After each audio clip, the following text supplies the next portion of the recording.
पर बात करेंगे, क्योंकि काव्य का महत्वपूर्ण अंग जो है रस, अलंकार और छंद माना गया है। तो रस किसे कहते हैं? तो जब भी हम कुछ पढ़ते या लिखते हैं, जब हम कुछ पढ़ या लिख रहे होते हैं तो हमारे मन में एक अनुभूति होती है, मन में कुछ संवेदनाएं पैदा होती हैं। उन्हीं संवेदनाओं को रस कहा जाता है। जिसको कहने या सुनने से जिस आनंद, आचार्य रामचंद्र शुक्ल ने रस को कहा कि जिसमें आप आत्मा मुक्त हो जाए, माने आप किसी भी प्रकार के सोच से मुक्त हो जाए, बाहर हो जाए, और जिसमें आप लगे हैं उसमें इतना विलीन हो जाए कि आपके आसपास क्या घट रहा है ये आपको पता ही नहीं चलेगा। आचार्य रामचंद्र शुक्ल ने हृदय की मुक्ता अवस्था को रस कहा। ऐसे कहने सुनने के लिए यह सामान्य सी बात है कि जिसको पढ़ने या लिखने से आनंद की प्राप्ति हो उसको रस कहते हैं।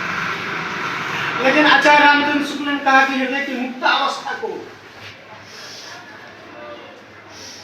पावरफुल फीलिंग, शक्तिशाली अनुभव, माने वो अनुभव जिससे आप स्वयं में खो जाएं, उसको रस कहते हैं। और साहित्य की ये एक महत्वपूर्ण विशेषता है कि जब साहित्य हम पढ़ या लिख रहे होते हैं तो उसमें रस होता है और उसी रस का आस्वादन करते हैं। जैसे हम सब्जी में नमक, तीखा, मीठा, इस सब के खाने में जैसे हम उपयोग करते हैं और वो अनुभव करते हैं, उससे हमारे आत्मा या मन को एक अनुभव होता है और वो अनुभव ही रस है। तो हिंदी में रस है, मुख्य रस जो है वो 9 बताए गए। रस का अपना भाव होता है। तो रस में पहला है श्रृंगार। देखिए मैंने श्रृंगार लिखा है, ये शुद्ध शब्दों की श्रेणी में आता है। देखिएगा यहाँ दुकानों पर लिखा है श्रृंगार केंद्र प्रसाधन, श्रृंगार प्रसाधन केंद्र, अक्सर गलत लिखा हुआ पाया जाता है। तो देखिएगा इसमें से मैंने र हटा दिया है, ये शुद्ध श्रृंगार है। ये शब्द पर भी ध्यान देंगे ये लिखने पर कि ये श्रृंगार का तरीका है। इसका स्थायी भाव होता है रति।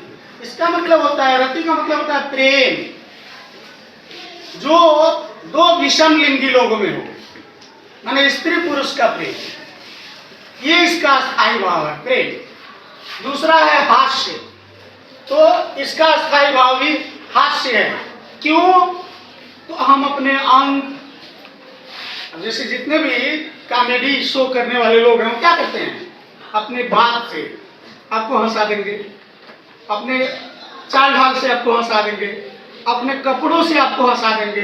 मतलब आंगिक, वाचिक, सात्विक, आहार, इन सभी तरीकों से जो आनंद प्रदान करे, हंसी आपके अंदर ले आए, वो हास्य रस है। रौद्र, क्रोध, तो किसी गलत काम को देख के आपके मन में जो उत्तेजना पैदा होती है उसको हम क्रोध कहते हैं। करुण, किसी ऐसे चीज को जो आप, माने आप दया भाव आपके अंदर आए, जो आपने देखा नहीं, अचानक देख रहे हैं और उसको देख के आपके मन में दया पैदा हो जाए, आप द्रवित हो जाए, उसको हम क्रोध, इसका स्थायी भाव क्रोध है। और ये रौद्र रस है, तीसरा रस।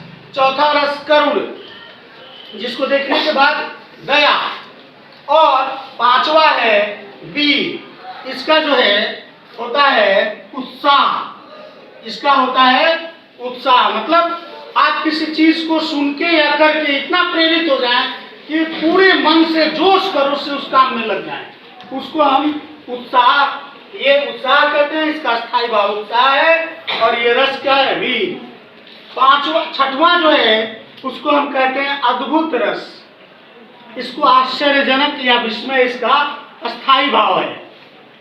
माने किसी चीज को देख के आप आश्चर्य प्रकट करें, आपको लगे कि होना ही, ये होने वाला नहीं है, हो गया, ये होने वाला नहीं था, यह बिल्कुल होने वाला नहीं, कैसे हो गया, इस तरह की चीजें जहां उत्पन्न हो, वो आश्चर्य है।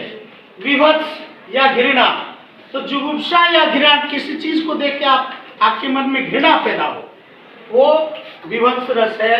और 8वां है भयानक रस, माने जो आपको हिला दे, कपा दे अंदर से, आप आपको तड़पा दे, वो जो है भयानक रस है। और 9वां है शांत, इसका अस्थायी भाव होता है निर्वेद, बिल्कुल शांत चित्त हो जाए।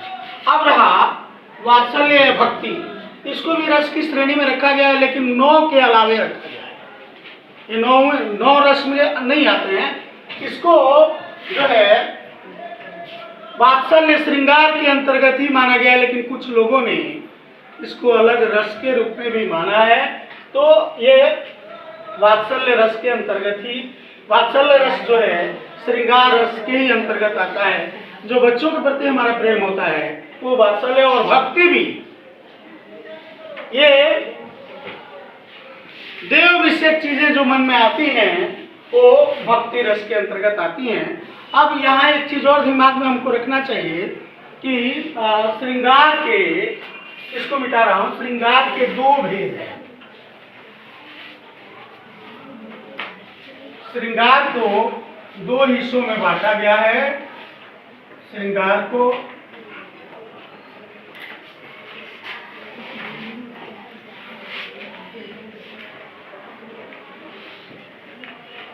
ये 2 हिस्सों में बांटा गया है। एक लगाव से संबंध रखता है और दूसरा बिलगाव से संबंध रखता है, जो है ये।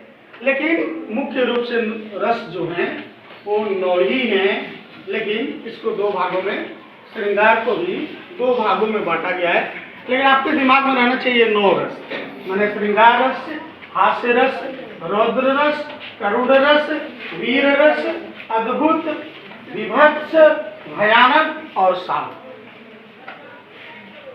इसको श्रृंगार को 2, वही मैं कह रहा था, एक संजोग और दूसरा वियोग।